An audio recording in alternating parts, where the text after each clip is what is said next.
एक महत्त्वाची बातमी आहे। फरार कृष्ण आंधळे नाशिकमध्ये बघितल्याचा स्थानिकांचा दावा आहे। गंगाखेड रोड परिसरातील दत्त मंदिर चौकामध्ये आंधळेला बघितल्याचा दावा करण्यात येतोय।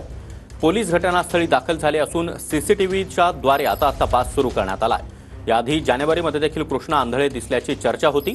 नाशिकमध्ये आता पुन्हा एकदा कृष्ण आंधळे दिसल्याचा दावा केला जातोय। कृष्ण आंधळे हा संतोष देशमुख हत्या प्रकरणामधील एक गुन्हेगार आहे। गेल्या 3 महिन्यांपासून पोलीस त्याचा शोध घेत आहेत। मात्र अनेक दावे प्रतिदावे केले जात असताना पुन्हा एकदा नाशिकमध्ये कृष्ण आंधळे दिसून आल्याचं बोललं जात आहे। पोलीस घटनास्थळी पोहोचले असून सीसीटीव्हीद्वारे आता तपास सुरू करण्यात आलाय।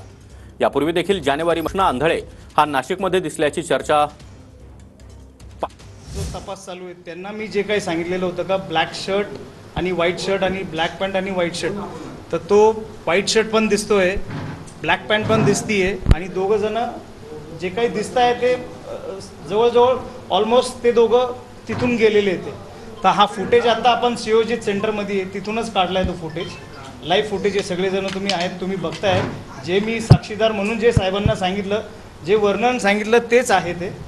त्याच्यामुळे इथून पुढे आता तपास कसा करायचा पाटील साहेब त्याचा निर्णय घेतील। नेमकं काय तुम्हाला निदर्शनास आलं होतं? आणि निदर्शनात ब्लॅक गाडी मी सांगितलेली होती, ब्लॅक गाडी आहे ती, ब्लॅक टी शर्ट आणि व्हाईट शर्ट। त्या हिशोबाने तो 100% जो काही आरोपी 3 महिन्यापासून फरार आहे तोच येतो, कृष्ण आंधळे म्हणून। तुम्हाला कसं लक्षात आलं की तो कृष्ण आंधळे असं? त्यांनी मास्क घातला होता, तर मास्क जेव्हा काढला त्यांनी within a fraction of second मी त्याला लगेच ओळखलं का हा कृष्ण आंधळे। किती वेळ होता तुम्ही जिथे बघितलं? मोजून 60 दरम्यान आता जो तपास केलाय आपण हा फुटेज 9:36 ते 9:37-38ला झालेला आहे। 9:42ला माझा फोन गंगापूर पोलीस स्टेशनला गेलेला आहे। त्याच्यामुळं मी त्वरित फोन केला आणि त्वरित ते आले, त्याच्यामुळे ते सगळ्या गोष्टी दिसतात आता आपल्याला। संशयित कुठून आला हे माहीत नाही मला। मोजून 2 ते 3 मिनटं मोजून 2 ते 3 मिनटं हार्डली। पाठलाग केला का त्यांचा?